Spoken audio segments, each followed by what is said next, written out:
Hi, I don't know if I'm doing this right. This is Grandma. She's 22 years old. I'm Carolyn. They call me the New York 9/11 Canadian Angel. And this is Angel. She wants to get in the picture too. Come on up here, Angel. Yeah, come on, here. You can sit up here. So, this is part of my family. Anyway, this is a recording. I really don't know what I'm doing. What I'm trying to do is tell my life story. I write books as well. I'm also looking for a sweetheart who wants to be a philanthropist. I've been a philanthropist pretty well, as long as I can remember. I'll give you a bit of history on me. I'm 68 years old, born March 12th, 1946. I was born in Toronto, Ontario, and if this is a Nigerian scammer that wants to steal my identity, it doesn't matter anymore because I'm so popular on the web that my information is everywhere. So, and kind of like a Hollywood star, you just have to live with it. When I was down in New York, I was a volunteer, and I volunteered for the fire department, lost 25 men. And also the NYPD, which turned out to be a bunch of crazy lesbians, and the cleanup crew that worked on the cranes and the barges there. And my motorhome, I think I was the first RV to ever be, excuse me, I have a broken nose and it likes to drip. It was broken when I was a little girl. Anyway, by my brother who threw a shingle, and it kind of did this boomerang thing where it got me in the nose. And this is Grandma. See? Grandma was born in 1994, and she's blind. And this is my feral cat, and this I call Growly, because when I first got her, all she would do was growl. So I like my animals. In fact, I prefer animals over people.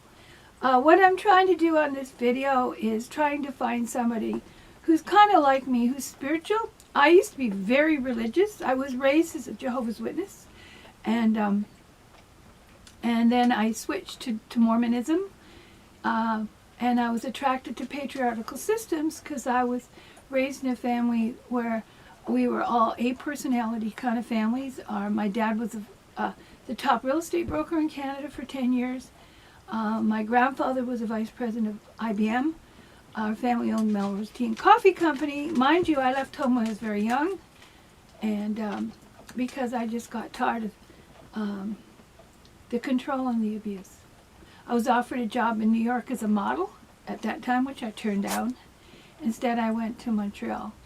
So the thing is, my journey, I'm discovering is the more I know, the less I know. I'm looking for somebody who has a sense of humor, because I love to laugh. Somebody who will support me in my dreams. My dream is to start worship houses across America for teens and get them out of the city. I want to start in Nevada. And my dream is to use art, music, and creative stuff. I've been told I'm indigo. I'm also dyslexic and ADD, which I call it creative ability, not disability. Pretty well all the top producers, including is it Steinberg? Yeah. Is dyslexic. Einstein, Leonardo da Vinci, pretty well anybody that was anybody. And what I call it is creative ability, because we tend to drive ourselves.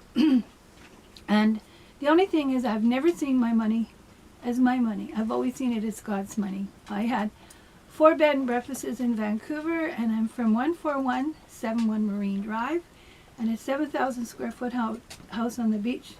And in my neighborhood, there was Tom Selleck just up the road, and then there was one of the Baldwin boys who was a minister.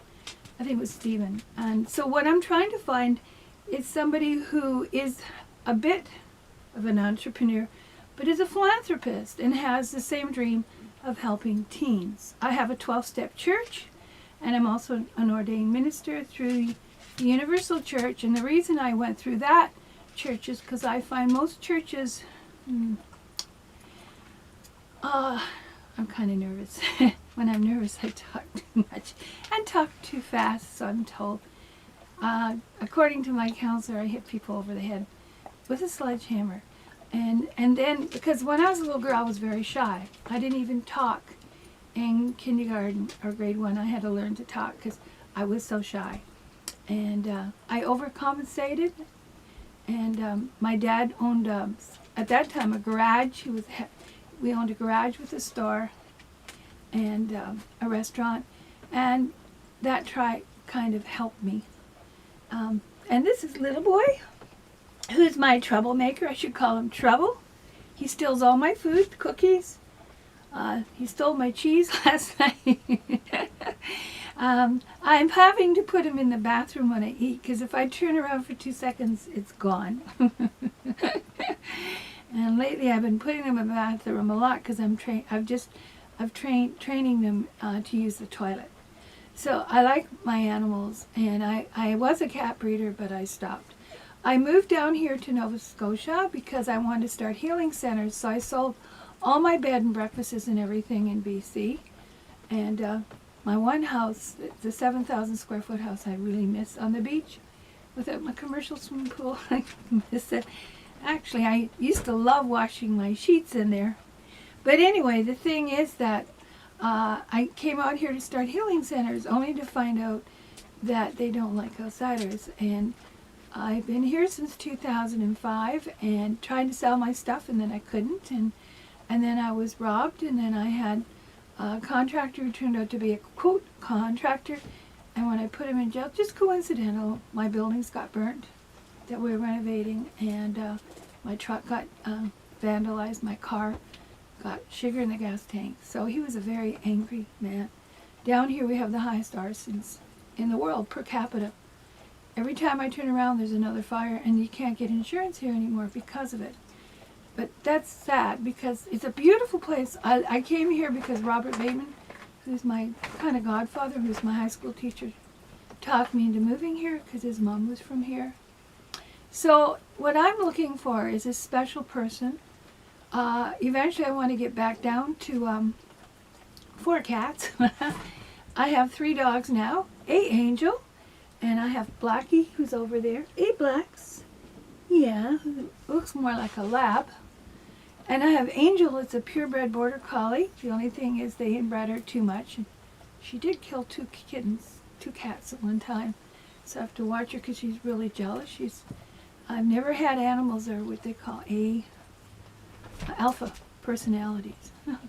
It's a journey when you got 3 animals. Last week, the 2 boy dogs got fighting over Angel, and I ended up in the middle. That was no fun. But what I'm looking for right now, I'm artistic. I've been a millionaire 4 times. I was the first height painter in the world to work for Dillingham, and I was in Local 138 in BC, which I did because with my dyslexia, I had a real hard time with reading and writing, and I decided to go back to university. So I go to university in the wintertime and make $60,000 in 3 months. And then I bought a lot of properties up north, only to marry a person who was sleeping with his mom. I was only married like 2 months and found out. When I was a Jehovah's Witness, they forced me to marry someone who raped me, and they said I caused him to rape me even though he came through my bedroom window because I was trying to help him. And so I'm learning on my journey. In the past, I did what the male species told me to do, because in the Jehovah's Witness system and the Mormon system, it's very patriarchal. And I was told in the Jehovah's Witnesses you couldn't go to heaven without, there's no such thing as heaven except the 144,000, which my dad claimed to be, but he was I don't know how he got there because he was an abuser. And then in the Mormons, they taught me you couldn't go to heaven without a man, that's why Joseph Smith has so many wives attached to him. The funniest thing, I've been to heaven twice, and everything religion has taught me is a lie. All you have to listen to is that little voice inside you. Lately I've been on the dating sites, and most of them are Nigerians. I'm getting really good at checking them out. I do an IB checker, but I don't know why, because now they've got this new program that they can get rid of their IP. So that's a waste of time. You just have to learn to your gut feeling. And I check their pictures and stuff. So consequently, it's really kind of sad that I have to be